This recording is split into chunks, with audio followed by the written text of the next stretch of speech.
صاحب صاحب اوس به خپل مینوالو ته څه خواږه څه ووروئ خپل د خوښې چې څه ستاسو خوښې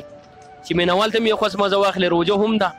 بله دا دی چې لاکډاون دی خلک په کورونو کې دي چې خوښه غټیم څه په مزیدار غونډه کې واورېږي کلامونه خو ډېر دي ما خپله ډایري راوړې ده خو زه به تاسو ته د دې نه یو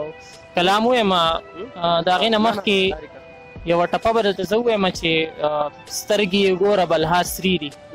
سترګې ګوره بلها سرې دي او بېګا یې بیا لارې د یار سارلې دي نه کلام غزل داسې دی چې باران د مینې دیوالونه یوسي باران د مینې دیوالونه یوسي او اوښکې که درد راکړي غمونه یوسي او باران د مینې دیوالونه یوسي اوښکې که درد راکړي غمونه یوسي او ستا د وصال ډیوې که بلې نشي ستا د وصال ډیوې که بلې نشي یاد دې د هجر چراغونه یوسي او چمن ته نه راځي چې راشي کله چمن ته نه راځي چې راشي کله نو د ګلونو نه رنګونه یوسي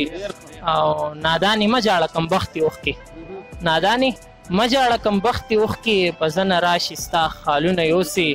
او هغه د حسن ډک رخسار مزکه هغه د حسن ډک رخسار مزکه او د لمر نیولي تندرونه یوسي غزل صاحب وایي پیرنګ ټوپکې راوړي تورې راوړي پیرنګ ټوپکې راوړي تورې راوړي بدله کې ښه ډېر کتابونه یوسي او صحابه سا عجیبه حسن لري صحابه سا عجیبه حسن لري کلي ته راشي بلها زړونه یوسي ډېره مننه یو نوی نوی چې ما کوم لیکلی دی هغه به درسره شریک کړم چې وایي ستا د یادونو سره سم زما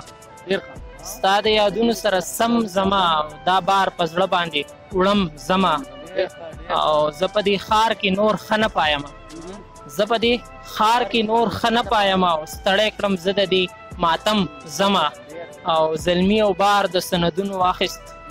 زلمی یو بار د سندونو واخیست او ویل د دې کلي نوزم زما او سرتوره منډې وهي کریکې وهي سرتوره منډې وهي کریکې وهي بچی مې والوتو په بم زما او زه روایت بیا به ته دا ووایم چې سرتوره منډې وهي کریکې وهي سرتوره منډې وهي کریکې وهي بچی مې والوتو په بم زما او زه روایت ته مینې نه پرېږدمه زه روایت ته مینې نه پرېږدم او کله ناکله ستا په چم زما او ستا د هجران زور را معلوم شو ګوره ستا د هجران زور را معلوم شو ګوره سر ټکوم تندی وهم زما او صحابه غواړم خوشحالي خو مدام صحابه غواړم خوشحالي خو مدام قدم چکدمه نو په غم زما ډېره مننه چې ډېره مهرباني بل کلام دی چې وخت مې په مرۍ لکه دشمن ګوتې ایښودې دي وخت مې په مرۍ لکه دشمن ګوتې ایښودې دي او نن چې مې رقیب د یار په تن ګوتې ایښودې دي او زه چې لکه سیند غوندې غورځنګ وهم روان یم زه چې لکه سیند غوندې غورځنګ وهم روان یم او دا مې په جامونو باندې نن ګوتې ایښودې دي او خیر دی وخت به راشي زه به هم انتقام واخلم ابرار صاحب وایي خیر دی وخت به راشي زه به هم انتقام واخلم او تا چې مې د خوږ زړه په ګلشن ګوتې ایښودې دي او نن د شوګیروش په لکه زر کاله بیداره وه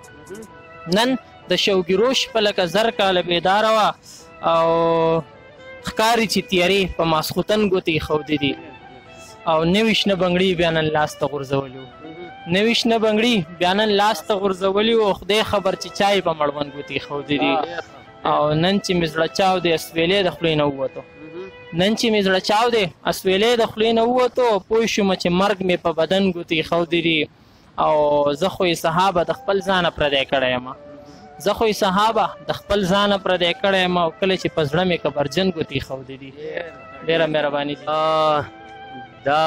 زموږ ملګری اشرف صاحب صاحب اشرف صاحب صاحب چې دی نه دي یو بل موږ ورته ریکویسټ کړی دی چې یاره یو راباندې بل هم څه مزیدار غونډه کې خپل لیک واورئ دې به یې راواړئ او انشاءالله به تاسو باندې وورو صحیح ده انتظار اوسئ یو کلام دی چې ستي کړی یم د وخت سپېره بادونو ستي کړی یم د وخت سپېره بادونو او بس ژوندی یم په لږو امیدونو او چې جوسه به د ادم ټوټې ټوټې وه چې جوسه به د ادم ټوټې ټوټې وه خدای که ډېر یم ازار کړی تېر وختونو او ستا صحبت جانانه ډیر برکتی کړی ستا صحبت جانانه ډیر برکتی کړی رسیدلی یم تر بره اسمانونو کلی ډک دی د ګردونو حسنداره کلی ډک دی د ګردونو حسنداره او زه د چا مخ صفا کړم له ګردونو او د فریاد د اورېدو مې هېڅ څوک نشته د فریاد د اورېدو مې هېڅ څوک نشته او شکي شوی یم په خپل واړه منځونو او چې امید د یار د وصل را بیدار شو چې امید د یار د وصل را بیدار شو ګټ مې کېښودو په نور امیدونو او زه صحاب د یار وطن غواړم ربه زه صحاب د یار وطن غواړم ربه او چې قبله د واړو ټولو وطنونو ډېره مهرباني دا زموږ ملګری اشرف صاحب صاحب تاسو ته کلامونه هم واورېدو د هغو خبرې هم اورېدې صاحب صاحب چې دی زموږ ښه ملګری هم دی او ډېر خوږژبی کس دی انشاءالله به بله موقع باندې به د بل ځای نه د یو نوي ملګري سره تاسو مخامخ کوو په تاسو به څه خواږه ساه اورو په انتظار اوسئ